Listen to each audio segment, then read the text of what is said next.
Fala investidor, fala investidora, nosso papo de hoje é sobre bons fundos imobiliários que estão entregando mais de 1% ao mês de rendimentos, um ótimo retorno, principalmente para o investidor que está buscando elevar o yield da sua carteira. Separei 3 fundos de papel que vem entregando esse patamar de proventos. Vamos fazer uma análise de cada um desses fundos e descobrir mais detalhes sobre eles. Mas antes disso, se inscreve no canal, dá o like no vídeo, que isso ajuda muito o canal a crescer. Conto muito com vocês. Então é isso, pessoal. Bora lá para o primeiro fundo. O primeiro fundo é o VGIP, fundo gerido pela Valor Investimentos e administrado pela BTG Pactual. A taxa de administração é de 1% ao ano sobre o patrimônio líquido do fundo e é de performance de 20% sobre o que excedeu o IPCA, mais a média do yield anual do fundo. O fundo está negociando com um PVP de 1,04, um ágio de 4%. Em comparação aos fundos de tijolo, a relação PVP dos fundos de papel é um indicador bem mais preciso.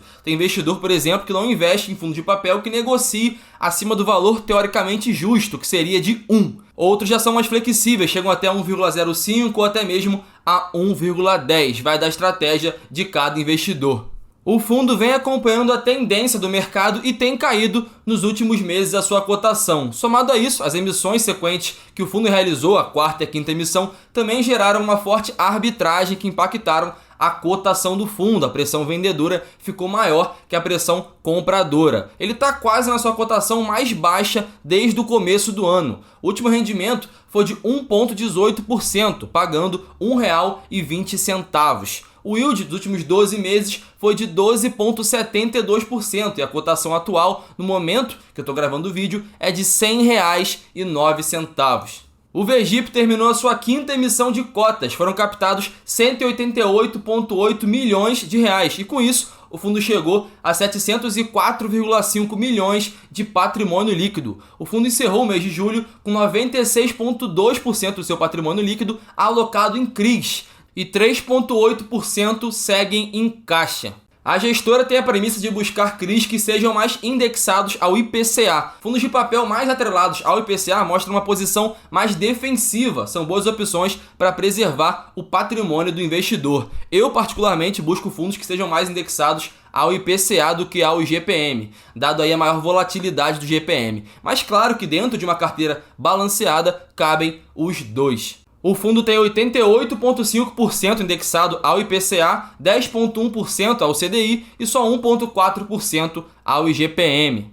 Na alocação por segmento, são 65,3% alocados ao setor residencial, 23% a shoppings, 7,3% em build-to-suit e 4,5% em escritório. 100% das emissões do fundo foram do tipo 476, restrita. Na avaliação do risco de crédito dos CRIs que o fundo tem em carteira, 34,7% apresentam a qualidade superior a A-, avaliado assim como rating internacional, uma boa qualidade de crédito, menos chance aí do fundo não receber os pagamentos que tem direito. 65,3% apresentam uma qualidade de crédito inferior a A- e por isso não apresentam essa classificação. No entanto, como forma de se resguardar sobre esses créditos que não têm um rating alto, o fundo busca LTVs baixos. Quanto menor o LTV, melhor. O que isso quer dizer? O LTV é a relação entre um valor emprestado pelo fundo e a garantia dada por esse empréstimo. Vamos supor que o fundo tenha direito a receber R$100 mil e o imóvel dado em garantia, caso o devedor não pague esse valor, é avaliado em R$200 mil. Com isso, se dividirmos o valor da dívida com o da garantia, chegamos a um LTV de 50%. O direito a receber é 50% do total do valor da garantia. Usando esse mesmo exemplo da garantia, caso o valor a receber fosse de R$150 mil, a relação com os 200 mil seria algo mais próximo, seria de 75%. Com isso, geralmente quando o rating de crédito é baixo, a garantia tende a ser mais robusta. Isso reduz o risco para o fundo que o devedor fique inadimplente. A gente pode ver aqui que todas as operações que não têm garantia nenhuma, o rating é internacional. Mesmo não tendo garantia, a qualidade do crédito do devedor é maior. E aí a tendência é de quanto menor o rating, maior a garantia.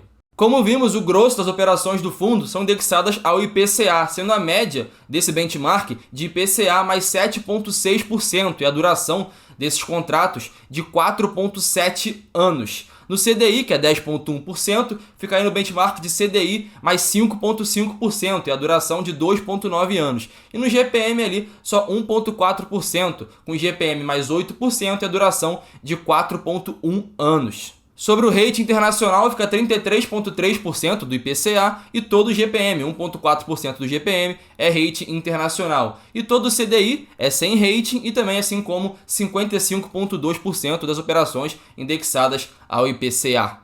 O fundo encerrou o mês de julho com 96,2% do seu patrimônio líquido alocado em CRIs, distribuídos em 37 diferentes operações, num total investido de 677,4 milhões. 3,8% seguem em caixa, que somam aí um pouco mais de 27 milhões. A média de duração das operações em carteira é de 4,4 anos. E aqui alguns dados do fundo no mês de julho. Ele acabou o mês com 37.480 cotistas, movimentou aí mais de 45 milhões de reais, teve mais de 449 mil cotas negociadas e teve volume médio diário aí de mais de 2 milhões. E o segundo fundo que vem entregando mais de 1% ao mês é o RSR11. Ele distribuiu no último mês R$ 1,10. Nos últimos 12 meses, o yield foi de 13,94%, com R$ 14,52 no acumulado nesse período. O valor atual da cota está em R$ 105. O fundo está com PVP de 1,10, um ágio de 10%. O RSR é gerido pela Real Estate Capital e administrado pela BRL Trust. A taxa de administração é de 0,20% ao ano sobre o PL do fundo, com uma taxa de consultoria de 1% ao ano sobre o PL. Não tem taxa de performance. Na distribuição por indexador, o grosso fica com IPCA e CDI, que somam 82%, e o restante em porcentagens menores de outros indexadores. Na distribuição de risco, são 60% corporativo, com lastro de crédito em dívida corporativa, e 40% pulverizado, com lastro de crédito em carteira de créditos imobiliários, recebíveis de loteamento ou multipropriedade. Temos aqui a taxa de juros média de aquisição com as suas porcentagens, assim como o índice acumulado dos últimos 12 meses e a duração média das operações vinculadas a esses indexadores. Podemos ver o crescimento acentuado do GPM em relação ao IPCA nesses últimos 12 meses. São 8 setores diferentes da economia que o fundo tem operação, com maior destaque para incorporações e loteamento, que somam 64%. Pessoas físicas com 12%, investimento imobiliário com 11%, também são parcelas bem relevantes. Depois vem uma exposição menor em varejo com 7%, logística 4%, multipropriedade 2% e instituições financeiras praticamente irrisório, ali na casa de 0%. O fundo também tem uma boa diversificação de securitizadora nas operações. São 10 no total, com destaque para Virgo, para Habitasec, para True Security e para RB Security. Ele possui alocações em 14 estados diferentes do Brasil, mais o Distrito Federal, com maior concentração de 51,4% no estado de São Paulo. O fundo tem 74 operações de CRIs, com um ótimo LTV médio de 50% e uma média de 3,5 anos de duração nas operações. O PL está 85,6% alocado em CRIs, que representa 1,6 bilhões. O fundo teve a sua 10ª emissão finalizada no fim do mês de junho e segue alocando os 504 milhões que captou, que elevou o PL para 1,9 bilhões. 14% seguem em caixa em cotas de fundos de investimento com liquidez diária, que representam 260 milhões. E 0,5% está investido em outros fundos imobiliários, que representam 9 milhões de reais. O fundo movimentou no mês de julho quase 159 milhões de reais, a liquidez média diária foi de 7 milhões e meio e foram negociados aí 1,5 milhões de cotas do fundo no mês de julho. O terceiro fundo é o CPTS, gerido pela Capitânia Investimentos e administrado pela BTG Pactual, que cobra uma taxa de administração de 1,05% ao ano sobre o valor de mercado do fundo. Não há taxa de performance. O PVP está em 1,03, um ágio de 3%.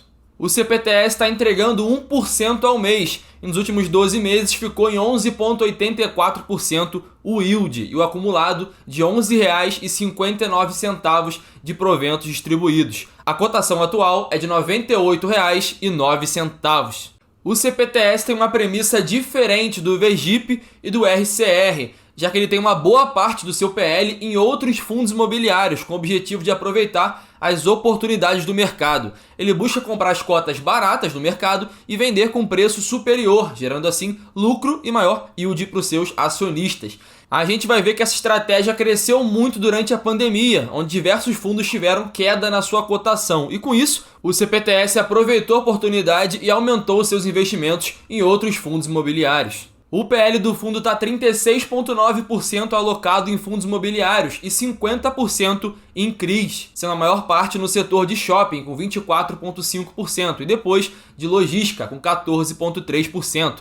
O CPTS, assim como o VGIP e o RSR, também realizou uma emissão recente. Foi a 10ª emissão, captou 728 milhões e elevou o PL do fundo para 2,5 bilhões de reais. 12,8% do valor segue em caixa, com a gestora buscando operações para alocar esse valor restante. Nos indexadores, além da parte em fundos imobiliários, o grosso está em IPCA, com 46,8%, sendo a média ponderada das operações de IPCA mais 6%.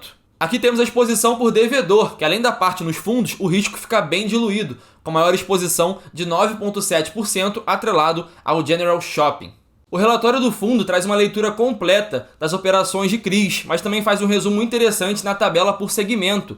Os 50% do PL alocado em CRIs são divididos em 30 operações diferentes. Como falamos, a maior parte dessa exposição fica nos setores de shopping e logística. A duração média das operações é de 5,8 anos e a média do LTV é de 47%. Temos aqui a carteira de FIs do CPTS. O foco do portfólio não tem como principal premissa buscar bons fundos imobiliários para alocar os investimentos, e sim operar mais como trader, buscando comprar na baixa e vender na alta.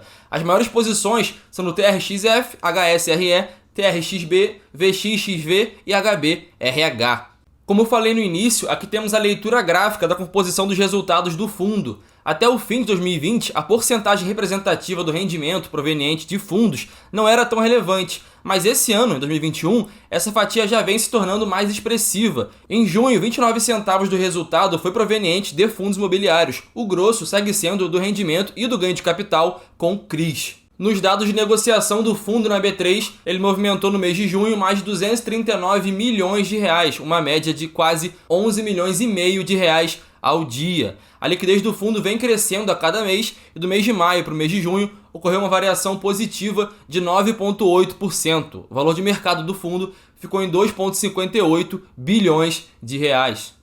Se você curtiu o vídeo, aperta aqui embaixo no botãozinho vermelho e se inscreve no canal. Aproveita também e deixa o like no vídeo, isso ajuda muito o canal a crescer e permite que possamos ajudar cada vez mais investidores na sua tomada de decisão. Então é isso, pessoal, um grande abraço e até a próxima!